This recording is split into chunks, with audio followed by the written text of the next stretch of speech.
One place I love traveling to is Morocco. The smells, the sounds, the sights, it's just incredible. But one thing that was super memorable was tagine. Now, I don't actually have a tagine today, but I'm gonna make you a dish that you can easily cook at home using either a slow cooker, pressure cooker, or even just a pot and pan. So let's get started on my Moroccan lemon chicken.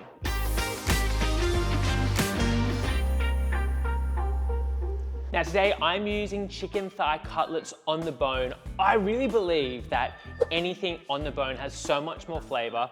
Also, these chicken thighs also have the skin on. Having a little bit of fat adds a little bit more texture and a little bit more flavor. So feel free to use these. Or if you want to do something different, you can use drumsticks, chicken breasts, just chicken thighs by themselves.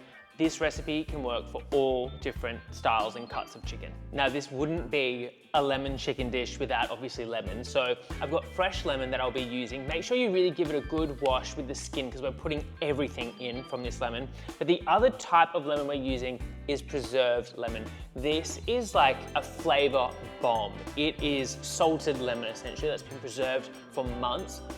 It's got so much beautiful smell, and then just the flavor is quite different. It's a little bit acidic, a little bit sweet, but heaps of citrus flavor that we're gonna add into this dish. You can get these from any good like delicatessen or grocer.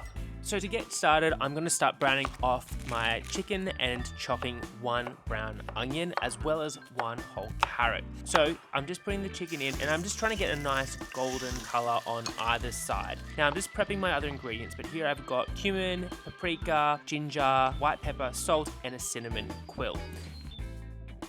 So now that the chicken is nice and brown on both sides, I'm gonna add 3 cloves of garlic, the onion, the carrots, the herbs and spices, the cinnamon quill, lemon, and also 1 preserved lemon. They're very intense in flavor. Now also I've got some mixed olives that I'm just gonna add and a cup of chicken stock. All right, so today I'm using a pressure cooker. Now, if you haven't used one of these essentially like get really nice and hot and then so much pressure and the steam builds in and essentially it gives you that like real nice slow cooking texture of like pulling apart the chicken or whatever meat you're cooking in here. But the great thing is it takes maybe a quarter to a third of the time. This dish will be ready in about 15 minutes using the pressure cooker function. Now, if you don't have a pressure cooker, you could do this in a slow cooker or you could just do it over a pan with a lid on and cook it on like medium heat or low for about 30 to 40 minutes to get the same desired texture and end result.